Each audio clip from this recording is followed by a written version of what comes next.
تزکیه خلفا علما صالحین موردین دا مأمور پدې دي چې کوم کار کې دوی غواړي خدمت وکړي مشوره به کوي په کوم کار کې چې دوی غواړي چې کار مخته بوځي مشوره به کوي داسې د ډېرو لوړو علماو سره په مجلس کې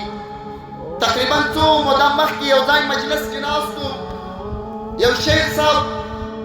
هغه شیخ صاحب تقریبا د امیرالمؤمنین شیخ صاحب مشاور و هغه دا خبره وکړه پخوا چې به خلکو ویل چې طریقت او تصوف او تزکیه او ذکر اجازه غواړي وایي ما ته به څه بعیده معلومه شوه وایي اوس راته ثابته شوه چې امیرالمؤمنین شیخ صاحب موږ پر یو کار وګماري طریقه یې هم راوښیي او هغه لارې هم راوښیي د هغه سره سره چې د امیرالمؤمنین شیخ صاحب سره مشوره پکې ونه کړو ناکام پکې راغلي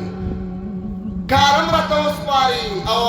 اختیار هم په لاس راکړي د هغه سره سره هم چې مشوره نه وي ناکام راځو ما ته وایي اوس ثابته شوه چې په طریقت او تصوفو کې چې مشوره نه وي او د خپل پیر ملاقات نه وي او د خپل پیر صحبت نه وي بیا به د شیطان هغه لارو ته بیایي چې د ګمراهۍ لارې او سبب د ګمراهۍ به جوړې شي زما عزیزانو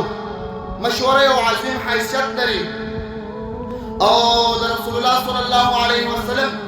په حدیثو کې د حدیثو په ذخیره کې د مشورې په باب باندې نیک ښه توصیه او ښه حدیث موجود دي کوشش وکړئ مشوره وکړئ د یو عالم سره د استاد سره مشوره وکړئ د یو چا نظر په یو کار کې اخلئ خاص کر بیا خلفا